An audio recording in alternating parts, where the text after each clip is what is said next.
Alhamdulillah pada kesempatan siang hari ini bisa bertemu dengan teman-teman di Nangsa. Tadi pagi saya ada di Malang, siangnya ada di Bogor, kemudian tadi sempat setengah jam di Jakarta, dan sekarang harus ada ke Nangsa. Nanti mungkin jam 4 saya harus kembali dari ke Jakarta karena ada lagi pertemuan yang sama. Jadi alhamdulillah meskipun dalam situasi COVID ini kita masih ada difasilitasi oleh TIK ini sehingga kita masih bertemu dari seluruh Indonesia. Saya teringat dari tahun 2018 itu Bu Nurmawati ya, Kapus Bin dari IAIN Nangsa mengundang, sampai saat ini belum bisa saya penuhi undangan untuk bisa secara langsung ke IAIN Nangsa. Tapi alhamdulillah pada siang hari ini saya dengan dunia maya ini bisa bertemu dengan IAIN Nangsa karena dulu 2018-2019 dengan jadwal yang padat sekali sulit untuk IAIN Nangsa karena memang secara perjalanan ada di tengah-tengah, sehingga ya tadi untuk mengagendakan harus 2 hari atau 3 hari secara khusus ke IAIN Nangsa. Jadi mudah-mudahan teman-teman di IAIN Nangsa dan saya lihat juga ada dari Parangkalaya dan seluruh Indonesia ini bisa dalam keadaan sehat walafiat. Saya juga meskipun sudah hampir 2 bulan ini di rumah, itu tapi saya dan keluarga ada dalam kondisi sehat walafiat. Jadi pada kesempatan siang ini saya diberikan tema meneliti Indonesia untuk dunia. Nah, nanti saya akan coba sampaikan gambaran seperti apa sih yang sudah dilakukan karena judulnya temanya meneliti Indonesia untuk dunia. Jadi saya di sini nanti akan menggambarkan gambaran seperti apa kondisi dunia apa di penelitian, kemudian nanti masuk ke dunia Indonesia, sehingga di akhir adalah saya ingin memotivasi Bapak Ibu, ingin menyemangati Bapak Ibu apa yang bisa Bapak Ibu perbuat untuk di kondisi saat ini, bahwa dunia akan terus berlanjut dan mungkin mudah-mudahan corona ini bisa segera berlalu, karena sejauh apapun impian kita dengan gara-gara corona itu bisa hancur semuanya. Itu yang tapi kita tetap optimis apa yang terjadi ke depan itu kita yang insya Allah kita akan segera bangkit dan upayakan. Nah, pada kesempatan kali ini saya ingin mencoba menyampaikan perkembangan terkait dengan penelitian di Indonesia, terutama dari sisi output yang sudah dilakukan. Nah, Bapak Ibu perkenalkan, nama saya Lukman. Saat ini saya diemban amanah sebagai Kepala Subdirektorat Fasilitasi Jurnal Ilmiah di Indonesia. Yang tugas utamanya adalah mendampingi jurnal-jurnal di Indonesia sehingga bisa terakreditasi nasional dan bereputasi internasional. Saat ini kita punya resource lebih dari 4.000 perguruan tinggi, kurang lebih 4.500 perguruan tinggi. Kita punya 6,5 juta mahasiswa, kita kurang lebih punya 260.000 dosen, kita punya lebih dari 10.000 peneliti dengan lembaga riset yang lebih dari 200. Itulah resource Indonesia saat ini yang memang menjadi kekuatan untuk maju, terutama memajukan di bidang riset. Nah, Bapak Ibu, saat ini kalau dilihat dari perkembangan publikasi sebagai hasil dari output riset yang ada di Indonesia, Bapak Ibu bisa lihat di layar ini, alhamdulillah perkembangan 5 tahun publikasi kita ini meningkat drastis, bahkan melampaui Malaysia, Singapura, Thailand. Di Indonesia 2019 sudah jauh, Malaysia tidak mungkin mengejar kita, Singapura, Thailand, Vietnam itu jauh. Kemudian di 2020 ini baru permulaan juga Indonesia sudah lumayan meningkat dari sisi kinerja publikasinya. Ini adalah perkembangan publikasi Indonesia yang Bapak Ibu bisa lihat di sini. Nah, dari sini adalah apa Bapak Ibu, kita bisa melihat ternyata resource yang tadi kita ada itu terus berupaya untuk meningkatkan penelitian dan bisa dilihat dari publikasinya. Jadi ini mungkin hikmah dari juga Ramadan ini, kita berprestasi dari sisi jumlah publikasi ilmiah. Nah, tapi kalau kita lihat bidang ilmu mana yang paling tinggi penelitiannya, ini bisa dilihat dari publikasinya. Saat ini di Indonesia yang sangat dominan adalah di bidang teknik. Hampir 15% publikasi kita atau penelitian kita di bidang teknik. diikuti oleh di bidang fisika astronomi, computer science, environmental science, kemudian agriculture, material science. Nah, yang paling minim sekali adalah di bidang social science, kemudian di bidang religius keagamaan itu sangat minim sekali. Jadi sekarang ini dominasi oleh bidang engineering dan di bidang science. Jadi peluang bagi Bapak Ibu yang ada di bidang social science, di bidang religius itu untuk bisa melakukan riset dan mempublikasikan di internasional. Karena inilah yang memang mendominasi penelitian-penelitian kita. Nah, Bapak Ibu, kalau tadi saya memperlihatkan di awal adalah peningkatan publikasi kita itu baru dari sisi kuantitas. Saya sengaja dibangkitkan di awal, kita meningkat di ASEAN, tapi mohon maaf itu baru dari sisi kuantitas. Tapi kalau kita melihat dari sisi kualitas, Bapak Ibu bisa lihat di sini, kita jauh masih di bawah Singapura, jauh masih di bawah Malaysia, kita hanya lebih sedikit di atas Vietnam, Thailand. Ini adalah kondisi publikasi Indonesia dari sisi kualitasnya. Itu kita nomor 3. Kalau kuantitas kita nomor 1, kualitas kita nomor 3. Lebih jauh lagi apa Bapak Ibu? Nah, lebih jauh lagi kalau kita dilihat, semakin dalam kualitas. Ternyata yang ada di output yang kalau dilihat di Scopus itu Q1, Q2, Q3, masih sangat rendah. Kita ini masih di bawah 10% publikasi kita yang memang ada di top citation percentile-nya. Nah, kemudian impact-nya juga masih rendah. Jadi kita baru pada tataran penelitian, menghasilkan publikasi, tapi belum memiliki dampak yang signifikan, terutama di Indonesia maupun bagi dunia. Nah, Bapak Ibu, ini kalau kita lihat lebih jauh lagi, ini kuartilnya, mohon maaf, tadi kita masih di bawah Thailand, masih di bawah Vietnam. Indonesia sangat di bawah kalau lihat di top kuartilnya. Nah, inilah kondisi yang memang harus segera betul-betul kita benahi. Jadi bukan hanya pada kualitas, kita harus memang pada kualitas yang memang harus kita tingkatkan. Nah, ini kalau dilihat ternyata melihat lebih dalam di bidang kalau kuartilnya yang baik itu kita yang bisa dilihat di sini adalah apa? Bidang medisin, kemudian bidang fisik astronomi itu malah kalau dilihat dari sini ini yang memang masih perlu ditingkatkan. Kalau tadi kuantitasnya betul. Nah, ini yang menjadi concern kita bersama. Bagaimana meningkatkan dari sisi bidang ilmu, dari sisi kualitas juga. Ya, kemudian Bapak Ibu, ini adalah kalau dilihat keunggulan Indonesia itu di bidang apa sih? Ternyata kalau di unggulan Indonesia untuk penelitian bidang dunia, ternyata Indonesia punya satu keunggulan, yaitu biodiesel, dan terutama keunggulannya adalah keunggulan dari sisi penelitian sawit. Nah, ini jadi di tengah yang tadi saya sampaikan, Indonesia sangat rendah sekali. Apa sih yang bisa diunggulkan? Ternyata keunggulan Indonesia adalah penelitian biodiesel, khususnya yang berafiliasi di bidang sawit. Nah, kemudian lebih lanjut lagi, ini adalah topik-topik yang memang, jadi saat ini kita ada 4.000-an publikasi terkait dengan sawit ini yang dilakukan oleh di Indonesia, terutama terkait dengan biodiesel. Nah, ini yang menjadi titik kekuatan penelitian-penelitian di kita. Nah, kemudian ini kalau dibandingkan dengan dunia, biodiesel ini, Indonesia alhamdulillah menduduki posisi keempat. Jadi yang pertama ini, biodiesel ini India yang pertama, kedua Malaysia, ketiga Cina, yang keempat alhamdulillah Indonesia world top countries untuk yang penelitian biodiesel. Sementara untuk world top institusinya di sini Indonesia tidak masuk world top institusi yang kelima institusi. Nah, kemudian world top corporate-nya ini ternyata di Indonesia juga tidak masuk. Hanya kalau Indonesia top institusinya di sini ada UNDIP, ITS, UI, UGM, dan Universitas Sakkuala di Aceh ya. Ini yang menjadi keunggulan penelitian di Indonesia terkait dengan biodiesel.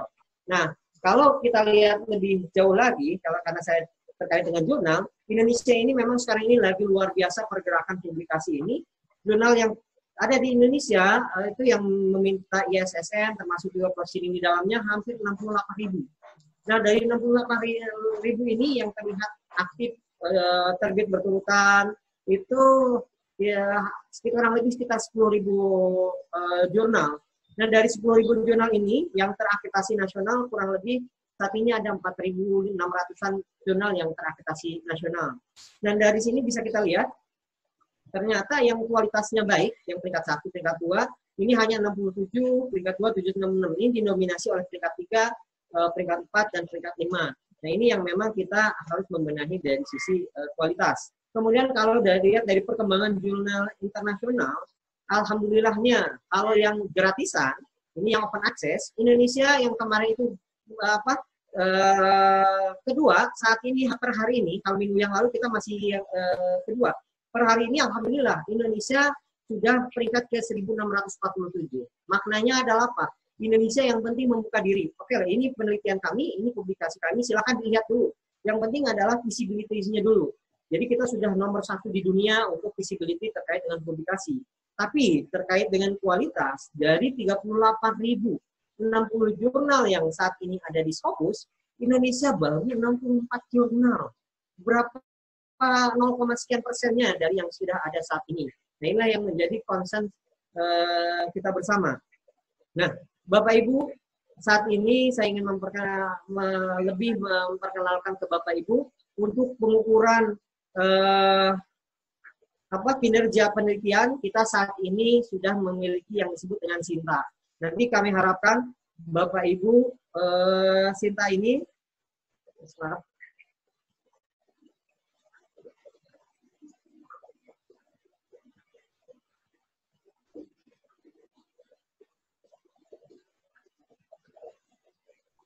Nah, jadi kami harapkan mudah-mudahan teman-teman di Yayasan Nangsa sudah terdaftar di SINTA, karena dengan terdaftarnya di SINTA, Bapak Ibu bisa mengukur kinerja institusi, kinerja dari masing-masing dosen, karena apa? Setiap dosen yang mengeluarkan kekayaan intelektual, produk prototipe, publikasi ilmiah, dan dampak riset, itu semua bisa ada di SINTA untuk kinerjanya. Dan alhamdulillah kita dari tahun ke tahun sudah memberikan SINTA Award untuk yang terkait dengan SINTA ini. Nah, Bapak Ibu, SINTA ini sudah kami interoperabilitaskan dengan berbagai, maaf saya settingnya rubah dulu ya Bapak Ibu, ini kok jalan terus.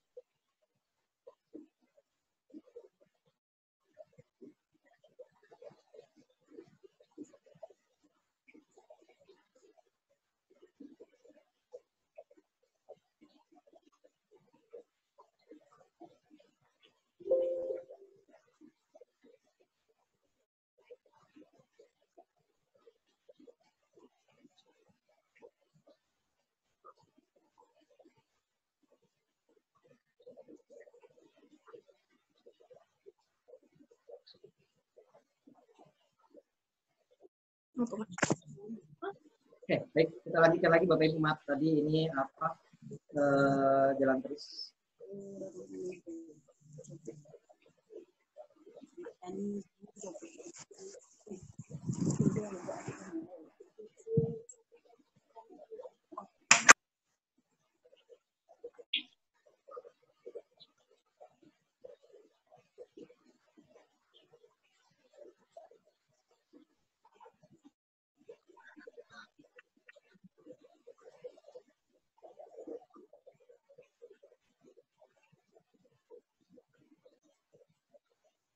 Oke, kita lanjutkan lagi. Nah, jadi kami harapkan nanti Bapak Ibu sebagai dosen peneliti sudah terdaftar di SINTA. Nah, SINTA ini sudah menginteroperabilitaskan kinerja baik dari nasional maupun internasional, ada yang Scopus, Web of Science, kemudian diintegrasikan dengan pangkalan data pendidikan tinggi, dengan perpustakaan nasional, dengan paten. Ini semua sudah terintegrasi. Bahkan terakhir ini sudah terintegrasi dengan LPDP untuk dana risetnya. Nah, kemudian ini kalau Bapak Ibu lihat secara nasional, SINTA yang sudah interoperabilitas dengan perpustakaan nasional, dengan Dirjen KI, kemudian ini internal juga dengan kemarin dengan Sister, kalau Bapak Ibu ingin kenaikan yang jabatan, itu sudah interoperabilitas, dan internasional dengan Scopus dan Web of Science. Terakhir ini dengan LPDP. Nah, ini di SINTA ini kita bisa melihat dampak yang sudah Bapak Ibu laksanakan. Jadi kalau tahun 2017-2018 kita punya beberapa sistem informasi, ada rujukan, ada Garuda, ada SINTA, ada Arjuna, yang memang digunakan untuk meningkatkan kualitas. Nah, saat ini untuk meningkatkan kualitas, kita punya Anjani, Rama, ide menulis, dan ruang kerja. Ini digunakan untuk meningkatkan kualitas mulai tahun 2019. Nah, Bapak Ibu, ini adalah salah satu contoh di Sinta untuk melihat analisis kinerja dan output riset nasional. Nah, saat ini Bapak Ibu bisa melihat tadi yang nah, Bapak Ibu, saya di Sinta ini Bapak Ibu bisa melihat perbandingan negara Indonesia dibanding ASEAN, bisa melihat top publikasi internasional yang ada di Scopus untuk di Indonesia, kemudian mana perguruan tinggi yang kinerjanya 10 besar, kemudian mana yang peneliti-peneliti yang ada di 50 besar, termasuk Bapak Ibu bisa mengetahui, oh posisi saya ada di peringkat berapa. Nah, ini analisis kinerja dan output riset nasional. Nah, untuk pemeringkatan, sekarang sudah bisa memperingkat berdasarkan program studi, berdasarkan institusi, berdasarkan subjek, kemudian berdasarkan bidang keilmuan. Ini yang sudah ada di Sinta saat ini. Nah, kemudian tadi sudah saya tunjukkan yang perbandingan publikasi negara di ASEAN. Nah, Sinta saat ini sudah bisa memformulasi skor. Formulasi skornya seperti apa? Kalau dulu hanya yang punya publikasi internasional yang pasti akan tunjukkan baik. Saat ini di Sinta sudah ada pembobotan untuk publikasi di nasional. Jadi kalau Bapak Ibu punya publikasi peringkat 1, peringkat 2 yang ada di Sinta, itu sudah diperhitungkan di Sinta. Jadi di sini jumlah artikel jurnal di Sinta sudah masuk perhitungan. Jadi kalau kita dulu hanya ada publikasi internasional dan yang ada di citasi di Google Scholar, sekarang ini sudah diperhitungkan dampak publikasi nasionalnya yang ada di Sinta ini, di Jurnal Nasional di Sinta. Nah, Bapak Ibu ini bisa melihat top 50 penulis Indonesia yang ada di Sinta. Dari sini, Bapak Ibu bisa melihat saat ini di Sinta ini bisa menganalisis, contohnya ini pemenang Sinta Award tahun lalu, Pak Riananto Sarno. Ini adalah contohnya networking-nya. Bapak Ibu di Sinta ini nanti bisa dilihat siapa berteman dengan siapa. Nah, dengan networking ini, Bapak Ibu bisa melihat apakah ada kejanggalan atau tidak. Ternyata beliau publikasinya banyak. Oh, publikasi banyak ini dari mana? Apakah dari mahasiswa?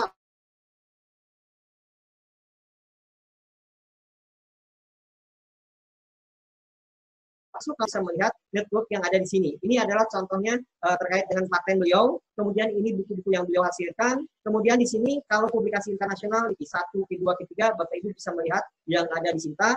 Ini jejak publikasi yang di Scopus dan di Web of Science. Nah, kemudian Bapak Ibu juga bisa melihat di sini ada top 100 institusi di Indonesia. Nah, ini contohnya ada UI pertama, UGM, dan seterusnya. Ini bisa berubah terus sesuai dengan kinerja yang ada. Saat ini sudah terdaftar kurang lebih 4.786 institusi yang ada di Sinta ini dengan kurang lebih total saat ini hampir 200.000, bukan 173.000. Sampai hari ini kurang lebih 190.000 lebih dosen dan peneliti yang sudah terdaftar di Sinta. Nah, Bapak Ibu, kalau untuk analisis institusi saat ini kita bisa melihat top prodi-nya di Sinta seperti apa, top author, siapa peringkat pertama untuk institusinya, kemudian bisa melihat buku-buku apa yang sudah dihasilkan dari setiap institusi. Ini sekarang sudah kita bisa lihat, termasuk juga analisisnya, apakah di Q1, Q2, dan Q3, dan seterusnya. Nah, kemudian Bapak Ibu, ini saat ini fitur yang baru ada terkait dengan analisis subjek. Ini adalah terkait dengan manajemen, siapa top peneliti di bidang manajemen yang ada di Sinta saat ini. Contohnya manajemen kita bisa melakukan pemeringkatan siapa sih top author di bidang manajemen ini.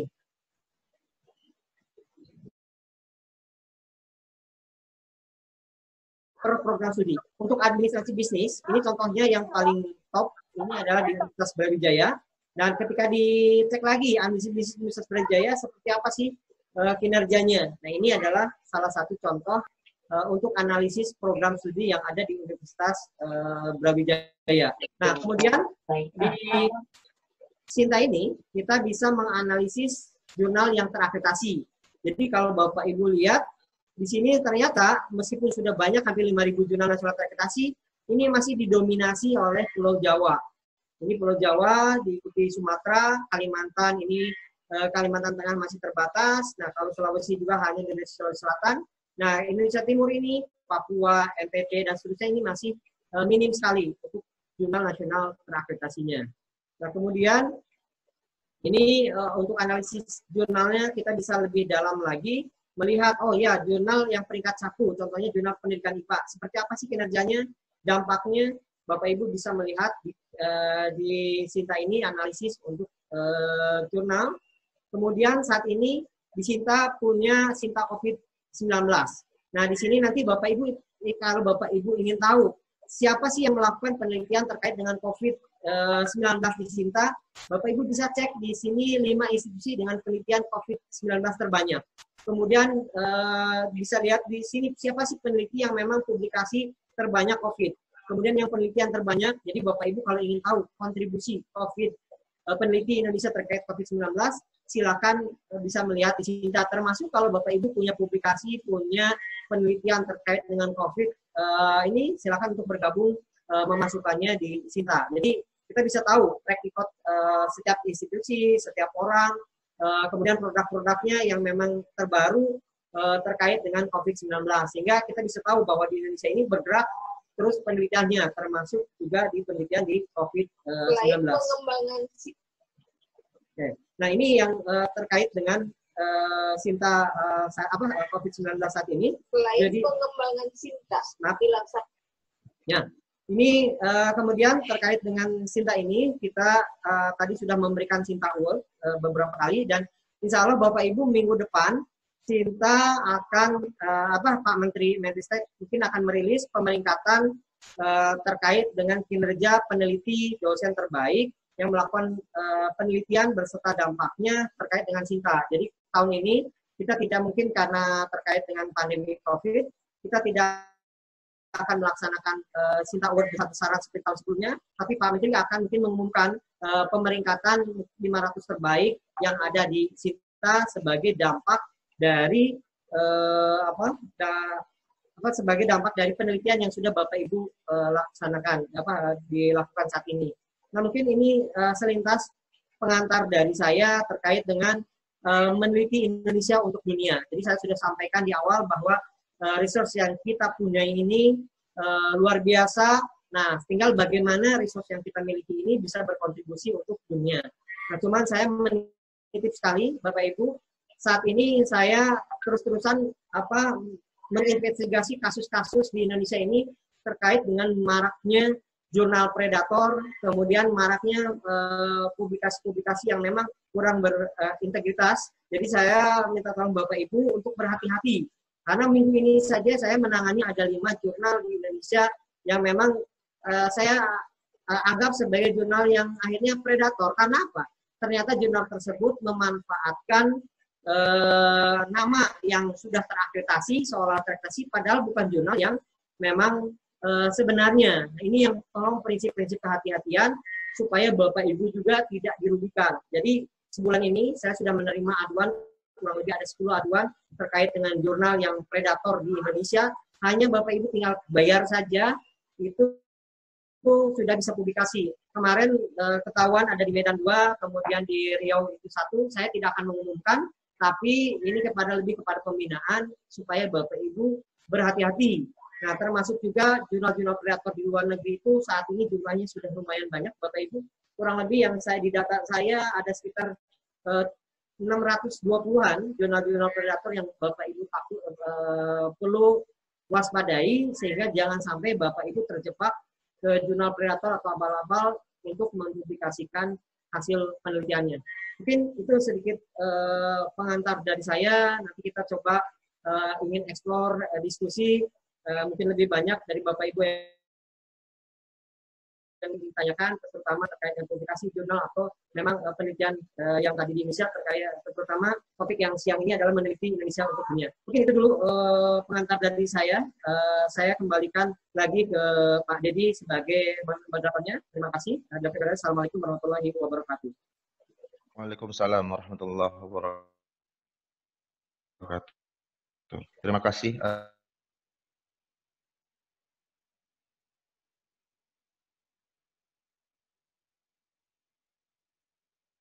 atas bisa melalui pesan chat pribadi ke saya, nanti saya akan bacakan kepada Pak Lukman.